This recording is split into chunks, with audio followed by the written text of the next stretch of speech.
the point. He was down last week for the coffee roasting. As he says, he's not a coffee person, but it was interesting to see the roasting process.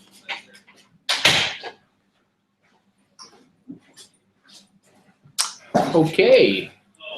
Welcome up. Welcome to episode 53 of Beer with Strangers. I'm your host, Tony Russo, and I'm joined this week, as I'm joined most weeks, by my co-host, Doug Griffith. Good afternoon, Tony. And I'll give my weather report right now. Sunny, little chilly, but not bad. No rain the last few days. I think yesterday or the day before was really nice. I think it got up to 70. Today, it's not quite as nice as it was on Tuesday, but still nice weather for this time of year. Beautiful. Sunny and dry. Looking forward to it. I'm actually going to the Shorebirds game this evening. So. Okay, it's still frosty in the morning, though. Yeah, no, it's good and cold this morning. I'll probably bring a coat to the game. Because I'm one of those people. I don't leave a baseball game. You got to wait until the end. I've left one in my entire life, and that was because I brought my children to the Shorebirds game the first season or the second season, and they were very little, and it was very, very, very hot, and they were whining. And they were girls. Like, if you're a boy and you whine, you just get smacked, and I'll give you something to whine about. But I'm a softie, and the little girls, like, I had it. I'm like, okay, honey, we'll go home now. So that's the only game I ever left. Yeah. So I'm looking forward to it. I always say I'm going to go more. Do you go much to the Shorebirds game? No, and it's wish we gone before and tried to go more, and just seems like things get in the way. I go to maybe 2 games this season, usually 1, sometimes 2, and every time I go in like August or July, and I'm like, it's really hot. Yeah. Well, at least this year, how many? This first one this year? This is the first game. I'm shooting for 10 because every time I'm like, it's just a nice night out. It's a great. Right. It's cheap. It's not real expensive. They have good beer there now. You don't even have to drink crappy beer if you don't want. And in comparison to Baltimore, it is a cheap night out. Oh yeah, no. I mean, they have special. Well, last year they had specials. It was Friday night, $40, and you got a hot dog and a soda and a chip, and for the kids. Well, everybody got one. So it's $40 for the 4 of you to go out. It's not bad. You can't beat it. I mean, you can beat it, but you have to stay home. Too, and watch the ball game. And I like baseball, so excuse me. I'm sorry. And you hit them right to get fireworks after. Yeah. Want to talk about this? I guess we'll start. We have a different. We're going to stray for those of you who have read the show notes before you tuned in. I'm sorry, I forgot to turn my phone off. Before you tuned in, we're going to stray from it a little bit because I forgot I wanted to talk about the Smash. So let's start talking about that, and maybe we can start talking about these beers that Sean made for this. Okay, sure. And the whole Smash project, I guess called a project, was an idea of Sean. Started back, I think, in December, January, by the time we get everything moving and everybody coordinated and let everybody know what was going on. We had the conclusion this past Saturday. We had, and for those who don't know what Smash means, it's single malt and single hop. It's a beer made with single malt and single hop. Now, for those who are not all grain brewers, we did allow people to make it with either the Pilsen or Golden light malt extracts. Because Pilsen is, only thing is in there is Pilsner or brewer's malt. I think the Golden does have something else, a Carapils or something else in it, but we permitted those as the single malt option for the extract brewers. With the all grain, you could either use anything that was a single malt that would mash. In other words, had the enzymes that's still active, and that goes through basically a Pilsner through a Munich malt. So it's something that's very light, 1.5 level bond up to about a 10 level bond. Ended up having 26 entries. We had tasters from Lori from Third Wave. We had Eric from Tall Tales. We had Michelle from Dogfish. Ed Draper, who helps us, was here. Myself. There were 6 of us. And Jim and Lori from the Homebrewer Club. And Jim's a BJCP judge. So went through the first round. We split them in half. each half went to one team. Each team came up with 3 of their choices. We combined them and then let Jim and Michelle do the final tastings for the winners. And we had a first, second, third place winners and 3 honorable mentions. And who were the winners? Do you remember who the winners were? Boy, I just knew that right there. Trick question. Yeah, Scott Lynch was the winner. Uh-huh. I can't remember the other 2, but he was the winner. So. And what we're drinking here are one of Sean's. Now Sean did them with the extract. Sean made 2 beers, one with Pilsner. I don't know if you can see the difference. Yeah, you can see the difference. One with a pale malt extract, Morris Otter. 2 different hops, or different hop in each. We had Equinox in the lighter one and the Comet hop in the darker one. So, and we had those for people to taste, as well as at least most of the entries. We had 2 bottles left. So people got to go through and taste the beers of all the entries that they wanted to. That's so we cool. had a bunch of people turn out. We had some eats and had some dogs for people to eat. And had a good time. Had a real nice evening. I've been to these. I wasn't at the Smash, but you did one last June where it was just a mass tasting where everybody brought their. It was last June. Everybody brought their beers. Okay. I was just getting ready to start the renovation of my house, so it was maybe June or July, and everybody brought a bunch of different beers, and it's just that's the closest I ever came to saying, all right, that's it, I'm going to start brewing, because it was just so much fun to hang around with all these people who had made all this stuff, and it just the sharing aspect of it, I can't get enough of the sharing aspect of it. But I think it's amazing. I mean, what you like is what you like, and what I like is something maybe totally different. But it's beer, and I'll drink your beer, and you drink my beer. So it's the best of both worlds. I like it because generally you find everybody has good beer. It's just not exactly maybe what your preference is. Mm-hmm. Speaking of preferences, that's a good segue, because baseball preferences headed to the Shorebirds tonight. I might have a little craft beer known as Yingling. Which we put up on the site is now the biggest craft beer. Yes, I saw that in the country. And there was some discussion about that. I think that I like that a guy owns it, and I like that. I always said that it's the best cheap beer you could buy. I said that for years before. It's still in the Yingling family too. Yeah, that's what I mean. The guy owns it. Like it's not, it's not been gobbled up.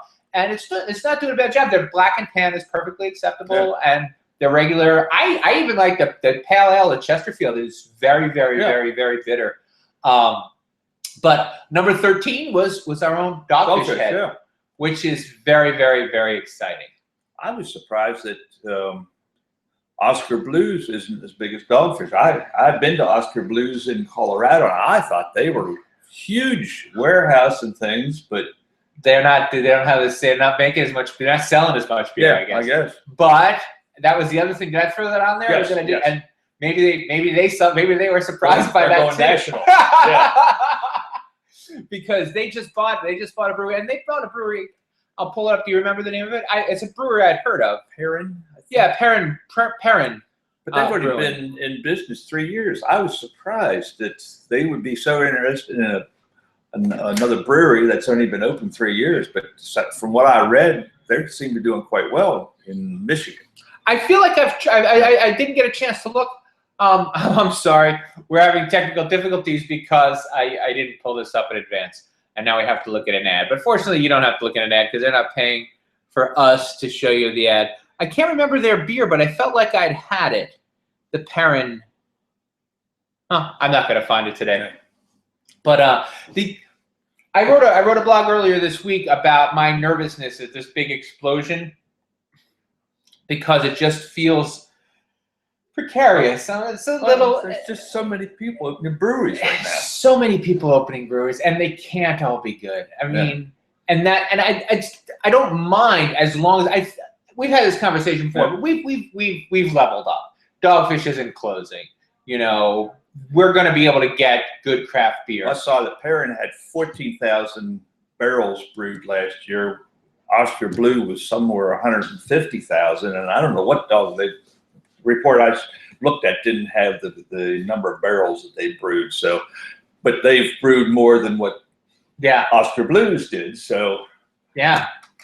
So who knows? Yeah. Who knows? They're attractive, and so you start to look around at the local breweries, and I don't have any inside information. I'm not even suggesting this, but you start to look around the local breweries and you start to sweat it out a little bit to see like if anybody's going to come for anybody. And I feel like the wagons are kind of circled here, maybe not completely circled, but they say overall consumption of beer is down for people compared to past years.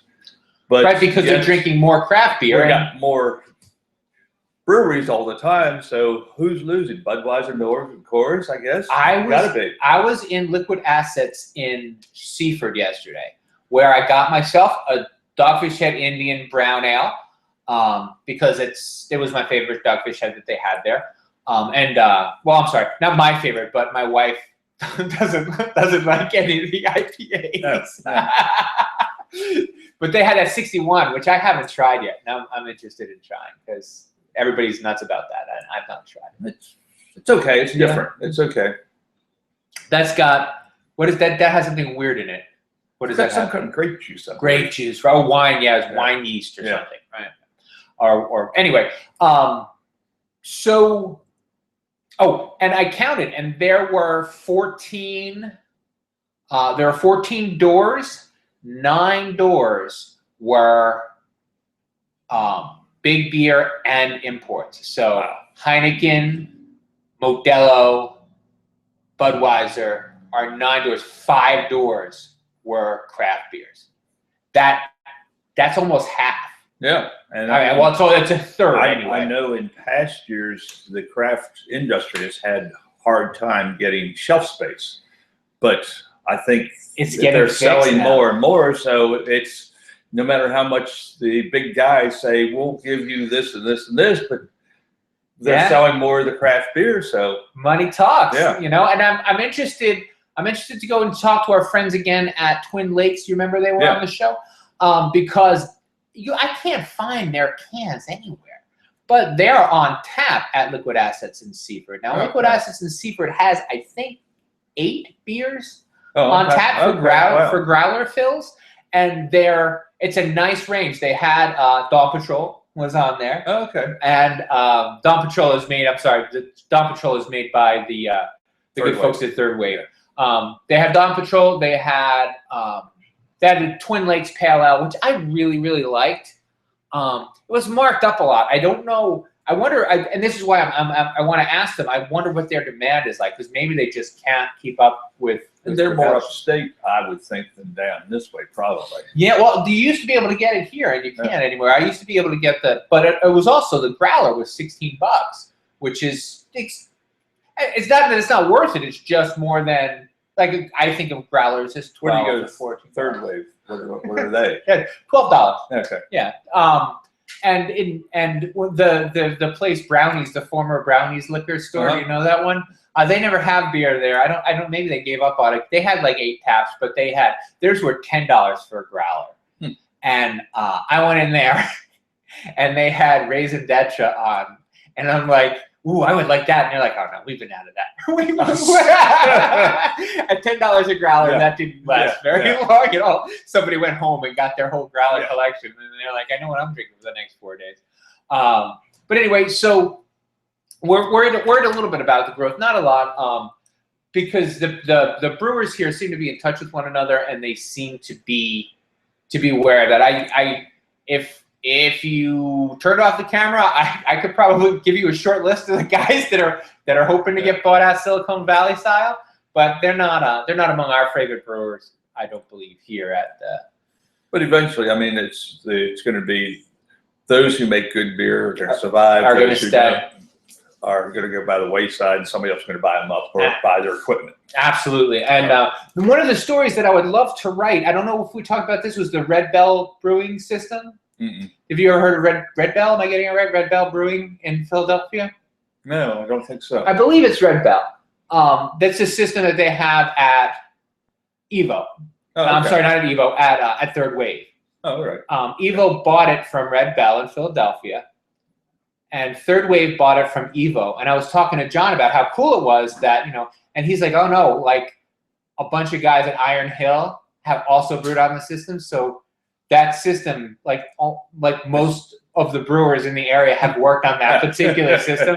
And I thought it would be cool. That would be a cool story to kind of pick a piece of equipment and see like who has worked on this and do that kind of story. So that might keep your eyes out, because that might be happening as I go north into Delaware. Before we get into our last thing, which is Saisons, I did want to bring up something else that I learned today, actually on my way here, about bugs.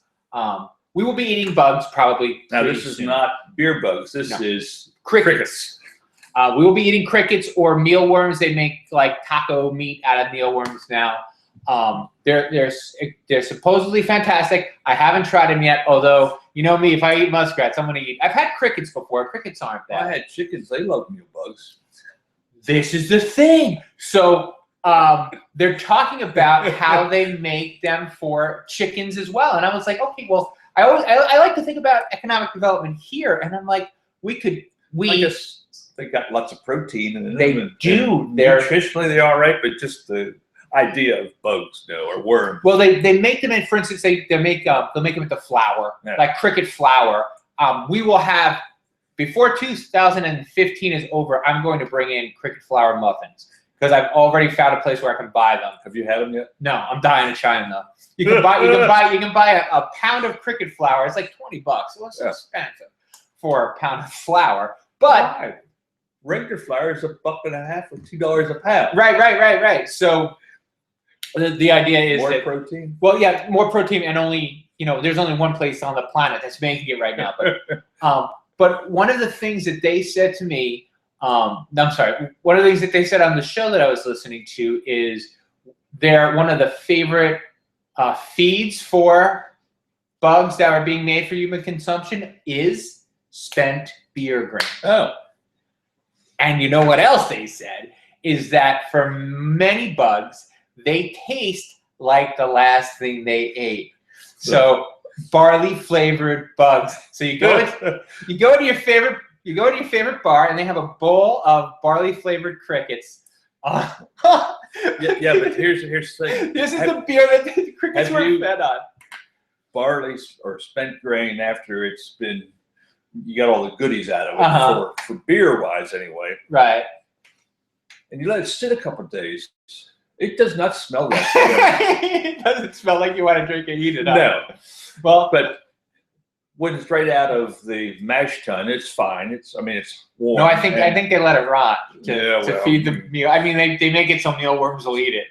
And so crickets. Well, I don't want to eat that mealworm if it's stinking grain it's using. Well, the other thing is they like to eat greens. So I was thinking they could be fed hops, and so you could feed your crickets hops and have hop flavored crickets. And not only that, but you could have hop flavored crickets, like different kinds of hops, different kinds of crickets.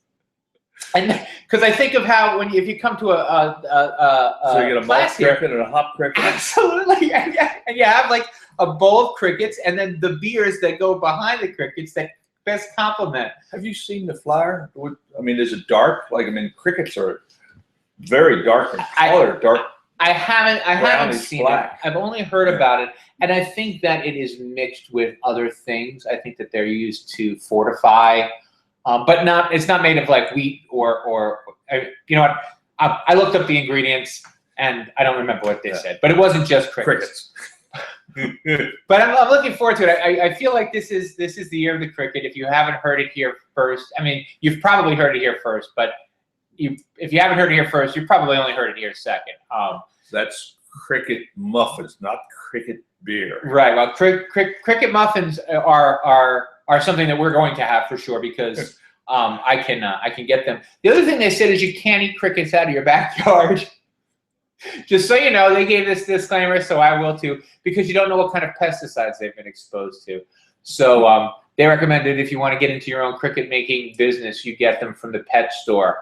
I recommend if you get them out of your backyard, don't eat those. Wait a generation or so, wait a generation or two, and then you can start eating the crickets, get the pesticides off them. Or give a good scrub. I don't know. I mean, you scrub your tomatoes, scrub your pesticides, scrub your crickets. But last but not least, what we want to get to quick before we have to go is the Saisons, because it is Saison season. And Sean was telling me you guys are actually going to make a coffee Saison? Yes. He was down last week with Sean Hickson, who is the roaster at the Point in Rehoboth. It's just off of Route 1 as you go into Rehoboth on the right-hand side. And they've been making coffee for us for, I guess, the last 6 months. We've got 6 different coffees that they roast. But anyway, he was down to see what roasting is all about, and he got some coffee from Sean. Sean got hot coffee from Sean. So, but he's going to try to make a Saison, something on the light side, and not too overpowering with the coffee. And one of the things the other thing besides eating crickets that we're going to be doing this year, we hope, is bringing more of the local food aspect into it. We would like to have the coffee roasters and the cheese makers, and the tea blenders and all of that. We'd like to talk a little bit more about local food and locally made stuff. Maybe we'll have a show about mead soon. Who knows? We're hoping to have a show about mead soon. So stay tuned for all of that. We are.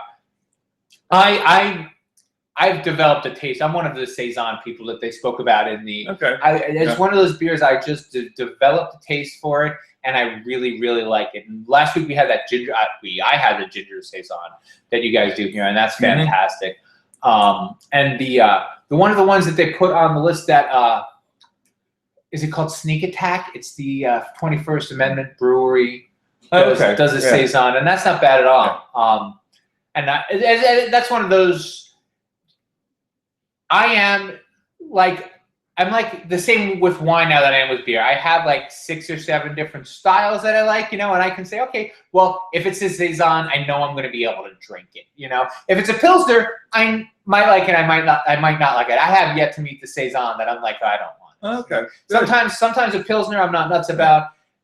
Sometimes people can get a little wacky with the IPAs. Ordering IPAs is blind is not always. But if it's a stout, if it's a porter, if it's a Saison, you're good. I'm going to be pretty happy with it. And it's just the same thing. If what I tell my kids before I send them out into the world, about wine is if you ever have to go to a dinner someplace and you want to bring a wine, bring a Pinot Grigio. And the reason that I like Pinot Grigio is because even the cheap stuff is pretty good. Yeah. It's a hard wine to screw up. And it goes with everything, and most people don't love it, but nobody hates it. Yeah, exactly. It's like, you're not gonna. Nobody's gonna say this is a gross wine. Nobody's gonna say this is the best wine I ever had. But if you're in your 20s and you're trying to bring a bottle of wine someplace, you're probably not. Your best bet is nice, solid in the middle. Yeah. Same thing. Like you can bring a Saison, and it's gonna be. I think it's one of the most accessible of the craft beer. Besides the lagers and the pilsners, just look at what Coors did with Blue Moon. Yes. So I thought that was a wheat beer. Well, it is, but it's more the Saison style. I've got to say, Blue Moon is after my craft beer conversion. I don't know if I wasn't ever. I remember trying Shock Top and being utterly disgusted by that. Yeah. That was just absolutely awful. And they tried a blueberry one for a while too. I don't know if you remember that. They tried a blueberry. There was a point where before I started really getting into beer, but after craft beer kind of started to scare the big breweries into making all these kooky beers, that I was just like, how weird is it? I'd be happy to try it. And now I get like I've got a beat on it. Like if it's clearly an AB InBev or Miller Coors product, I'm probably going to lay off of it. The one exception would be, I think, Fordham, because I believe the Fordham is That's a small craft brewery, yeah. Right. I think Budweiser owns 10% of Ford. I think they get money from Ford. I think they have distribution rights or something like that. Yes, they did. But it's a good beer. I mean, if I give them $1 and they want to give Budweiser a dime, that's between them and Budweiser. I know that when I give them $1, they're going to give me, $1.20 worth of beer. Yeah. so that's what I'm interested in. Okay, we have gone a little long. We are going to wrap it up as soon as we can. We're going to go over the schedule. What do we got coming up here? I'll just read what we got coming up. We got a bunch of stuff coming up.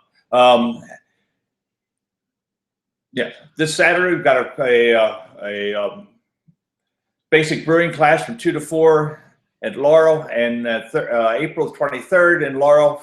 That's a Thursday from 6 to 8. We have another brewing class, basic brewing class. Also in Lewis on the April 28th from 6 to 8, we have a brewing class. For winemaking basics in Laurel, we've got Thursday, April 9th, 6 to 8, and April 25th from 2 to 4. That's a Saturday then. And in Lewis, then Tuesday, April 14th.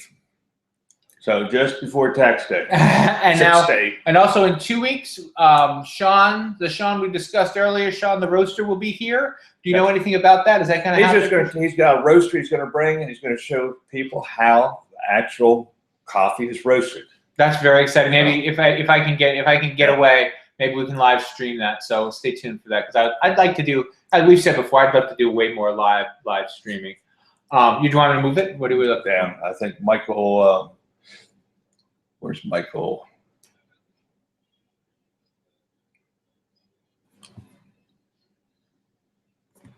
What does he do? The yeast presentation. Oh, that was right up there. Yeah. Is it up there? It was right there. Michael. Yeah. Perrin. April 18th. Yes. So those are both going on the 18th? No. There's no date there. Oh. There's supposed to be a date there. I can see when that is. I think that's next weekend. Oh, the 11th? Yes. And you know what? I believe it is the 11th because I'm giving a philosophy presentation next Saturday. Week, so it's got to be the 11th. Yeah, so I believe that is the 11th at 2 p.m. Yes. Yeah. The 11th at 2 p.m. they will have Michael Prunsky from Evolution talking about yeast. And will he be brewing, or will it just be a conversation? Yeah. And again, if it's at all possible to live stream that, we'll be here to live stream that about 2 p.m. I have a presentation about the philosophy of food. I don't know. I think I just found out it's about obesity, and I think I might be like the ringer fat guy for the. They're like, oh my God, we don't have any fat professors. Oh, and another thing, don't forget, if you want to get some of the Chilean juice, get your orders in soon. We need to have them in by the 15th, so we get the order in and get it shipped. And was that what that lady was doing when I got here? Yes. They're signing up. They're signing up. You're going to run out, and then you'll have no Chilean juice, and then where will you be? Some very good choices this spring for Chilean juice. All right. Excellent. Thank you much. All right, and that'll do us for this week. Tune in next week when we probably won't have a guest, but we'll be here and we'll have fun things to talk about. All right. See you.